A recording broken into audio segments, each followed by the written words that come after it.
Assalamualaikum warahmatullahi wabarakatuh. Nama saya Muhammad Taufik Pratama. Saya ingin menjelaskan tentang pengertian Isra Mi'raj. Isra menurut bahasa berasal dari kata Asro Yusri yang berarti perjalanan di malam hari sebagaimana disebutkan Quran surah Ad-Dukhan ayat 23. Sedangkan menurut istilah Isra adalah perjalanan Nabi di waktu malam hari dari Masjid Al-Haram di Mekah menuju Masjid Al-Aqsa di Palestina dalam waktu relatif singkat. Secara tegas peristiwa ini disebutkan dalam surat Al-Isra ayat 17.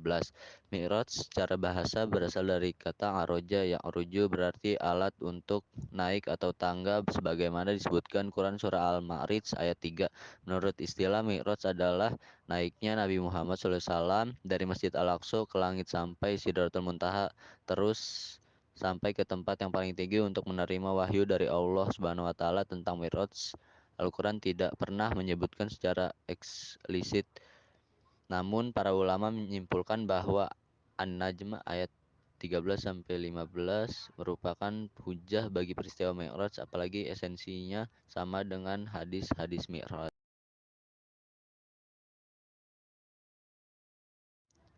Latar belakang terjadinya Isra dan Mi'raj. Selama 12 tahun dari kerasulan Nabi Muhammad merupakan tahun-tahun yang penuh dengan berbagai ujian. Rasulullah menghadapi masyarakat primitif penganut paganisme, selalu mendustakan agama yang mereka anggap baru, bahkan sampai menyerang Rasulullah secara terang-terangan. Masuk Islamnya Umar bin Khattab, seorang tokoh Quraisy yang mempunyai pengaruh besar, memberikan angin segar Rasulullah. Namun kaum Quraisy menjadi marah karena merasa tokoh mereka dijebak. Mereka kemudian menggunakan semua daya dan upaya untuk mengalahkan Rasulullah. Namun hasilnya sia-sia sebab ada Abu Thalib, paman Rasulullah, satu-satunya paman Nabi dari Bani Hashim yang cukup berwibawa, dihormati dan ditakuti.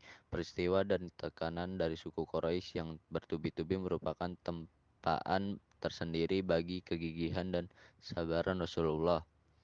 Pada tahun ke-12 Rasul, istri tercinta Nabi Muhammad SAW yaitu Sayyidah Khadijah binti Khuwailid sebagai pendamping dalam perjuangan Rasulullah SAW, paman Abu Thalib, meninggal dunia. Peristiwa ini dalam berbagai keadaan dan Abu Thalib seorang yang sangat disegani oleh suku Quraisy. Para ulama berpendapat bahwa peristiwa kematian istri dan pamannya merupakan latar belakang dan kasualitas pada proses terjadi Isra Mi'raj. Latar belakang terjadinya riwayat Isra dan Mi'raj. Isra diceritakan bahwa pada suatu malam terbukalah atap rumah Nabi di Mekah. Turunnya malaikat Jibril menyebut Rasulullah, lantas dibawa ke Ka'bah. Di dekat Ka'bah Rasulullah berbaring antara tertidur dan terjaga. Perjalanan Mi'raj dimulai dari Al-Aqsa. Rasulullah tidak mengendarai buruk, akan tetapi beliau menaiki tangga bersama malaikat Jibril.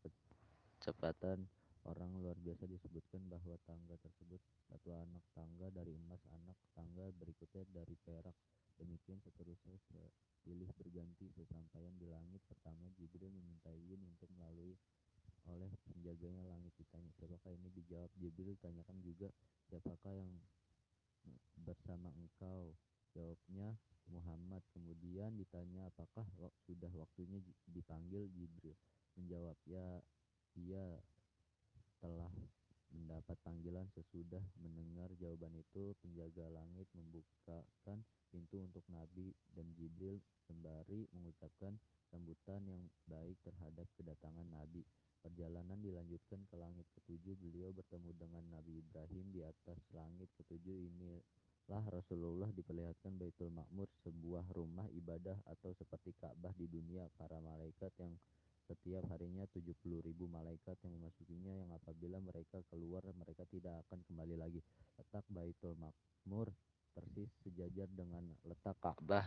Hal ini sesuai dengan hadis Nabi Muhammad SAW yang diriwayatkan oleh Imam atau Tabari dari sanad Sa'id bin Abi Arubah dari Qatadah.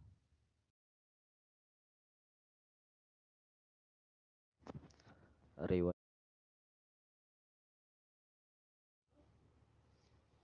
keajaiban-keajaiban yang dilihat Rasulullah dalam Mi'raj.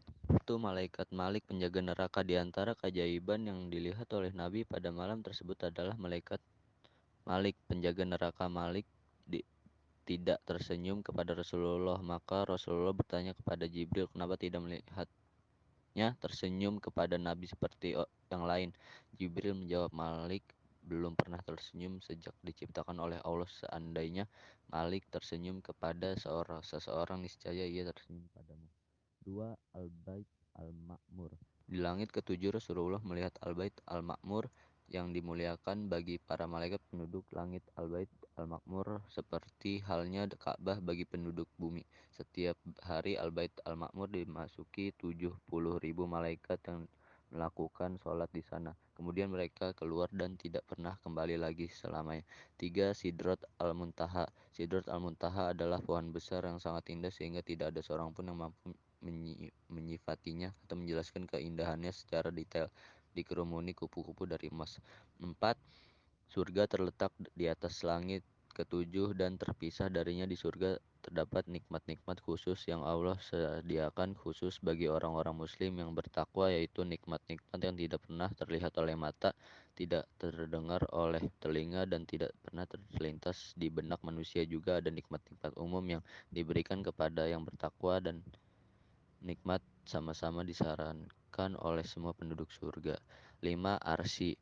Kemudian Rasulullah melihat arsy yang merupakan makhluk Allah yang paling besar ukurannya di sekeliling arsy para malaikat yang sangat tidak ada yang mengetahui jumlah mereka kecuali Allah. Arsy memiliki tiang-tiang seperti tiang ranjang yang dipukul oleh 4 malaikat yang sangat besar bentuknya. Pada hari kiamat dipukuli oleh 8 malaikat. Allah menciptakan arsy menunjukkan kekuasaan dan bukannya menjadikannya tempat bagi zatnya.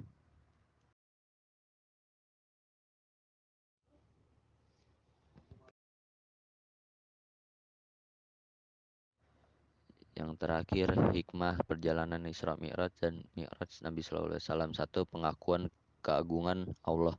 Peristiwa Isra Mi'raj dan Mi'raj membuktikan bahwa manusia dengan kekuasaan Allah dan kebesaran dan pertolongannya dapat melakukan sesuatu yang tidak mungkin, sebab Allah Maha Kuasa. Sebagaimana perjalanan Nabi Muhammad SAW dari Makkah ke bumi Palestina dan naik ke langit 7 kembali hanya dilakukan dalam masa yang singkat.